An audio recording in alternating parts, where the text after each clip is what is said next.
Welcome to the other side. I'm Will, and today I want to talk about Claudia Gray's novel Star Wars Bloodline. This is Claudia Gray's second novel in the Star Wars universe. Her first one, Lost Stars, I did a review of a few months back. If you want to go check it out, in Lost Stars, that novel took place right before Star Wars A New Hope and goes all the way through Return of the Jedi to the Battle of Jakku. In Bloodline, we take place right after Return of the Jedi, and we are seeing the birth of the resistance that leads us into The Force Awakens. In this novel, Princess Leia is a senator, and she's trying desperately to hold together the New Republic from repeating the same mistakes. Alright, you got two parties, the populace and the centrists. The centrists kind of want the supreme power, we'll take care of everything, you just leave it up to us, where the populace want the planets to be able to have, their own control, their own territory. Obviously, Princess Leia would be, in the populace side. There's this jerk Castrofo in the centrist side, and he's a collector of Imperial memorabilia. So the first time you meet this guy, him and Princess Leia have this one-on-one conversation. He's got all this stormtrooper gear all over the place, and you're like, dude, if this guy's not First Order, isn't going to turn out to be First Order, I don't know what is, So right away I'm thinking this guy's going to be First Order, he's going to be someone important.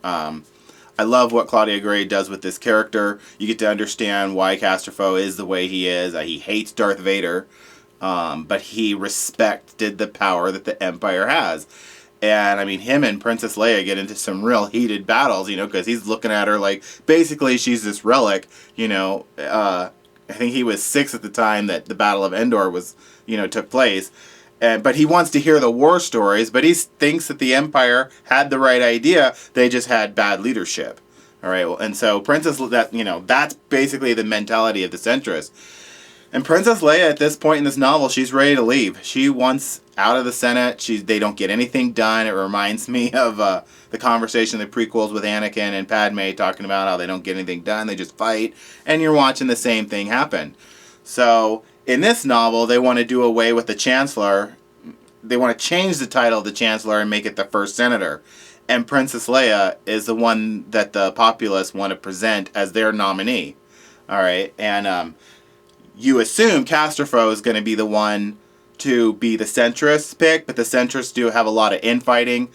Lady Car would like to be nominated for this first senator position, but she's, kind of taking the back seat. She's really focused on the First Order. You hear her talking about the First Order. She's part of the Elder House, which is an exclusive group that Princess Leia is a part of. So Mon Mothma, I guess she must be sick or something. She's sidelined. She's not a central character in this. That void hasn't been filled. Mon Mothma, we're introduced to her in Return of the Jedi. A bunch of her scenes were cut in Revenge of the Sith. But she was obviously she was that central figure, and they've not yet filled that void. So everybody's really geared towards Princess Leia is going to be the next one to step in line. All right, because when the novel starts, they're all talking about Bail Organa. They got a big statue. They're having basically a remembrance of Bail Organa, and so that puts Leia in center stage. And because all the work that Senator Organa went through to pull the rebellion together.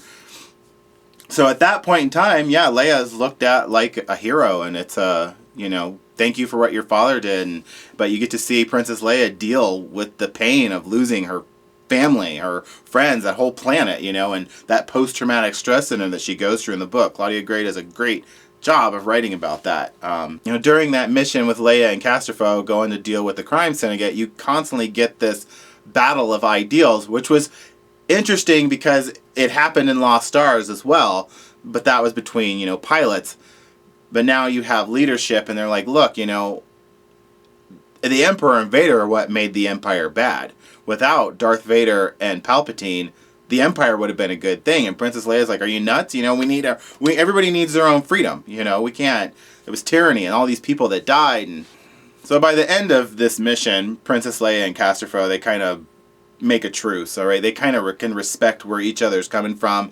Castrofo respects Princess Leia a hell of a lot because he gets it now, because she's like, look, you think you had it bad? All right, Darth Vader tortured me, I was there when my planet blew up, and, all this stuff. And so about this time, they're going to nominate, the populace want to nominate Princess Leia to be the new first senator to go up against whoever the centrists are going to put up. And Lady Car stumbles across this recording that Bail Organa had left behind for Princess Leia.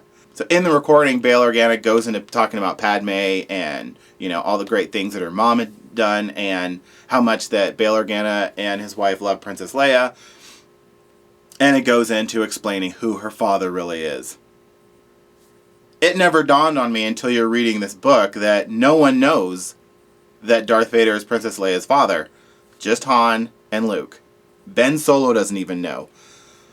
When Lady Car Eyes finds this information, she wants to keep it secret for a while, but then by the time she gets back to the Senate and she sees that Leia is looking like she's going to get the nomination, she sees Leia as this big threat, and I need to get rid of her, you know, and she's not sure if Leia even knew.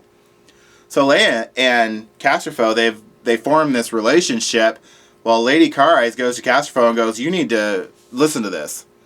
Well, right in the middle of the Senate, Leia's talking about some of the things that she discovered with the crime syndicate stuff going on.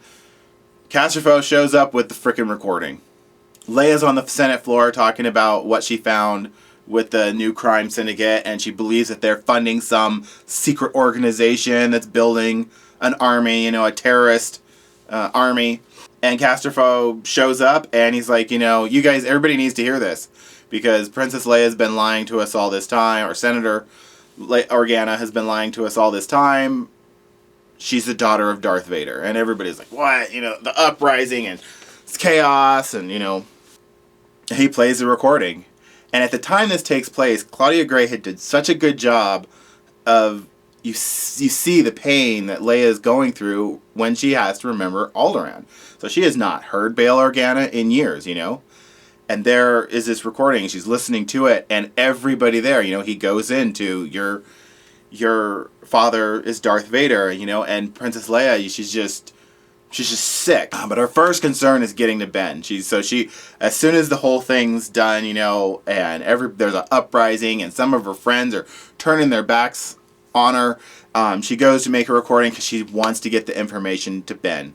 Because I'm not really sure how old he is in this book, but I mean, could you imagine you find out your grandfather is the most horrific, you know, person in the galaxy next to Palpatine?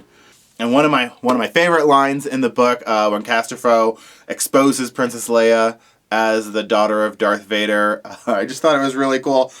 Maybe it was a nod. I mean, Claudia Gray, was it a nod to Timothy Zahn or what? May you enjoy the power you brought by betraying me and keep on condemning me as the heir to the Empire. In the book, you don't really go into the First Order very much. You do get to see that there's kind of like this faction that's putting together. It's basically a terrorist group. They do plot to blow up some senators. It's an interesting little scene in the book with a little napkin, and Princess Leia, for some reason, was the only one to get the message. It's just Claudia Gray does a good job. It's very compelling. I love the political aspects of it. I love seeing the argument back and forth between, you know, the imperial ideas. You know, it's like, oh, I can see that. You know, or obviously the centrist ideas and the populist ideas. It's a great book. Claudia Gray, hats off to you. Another great book. I can't wait till your next one.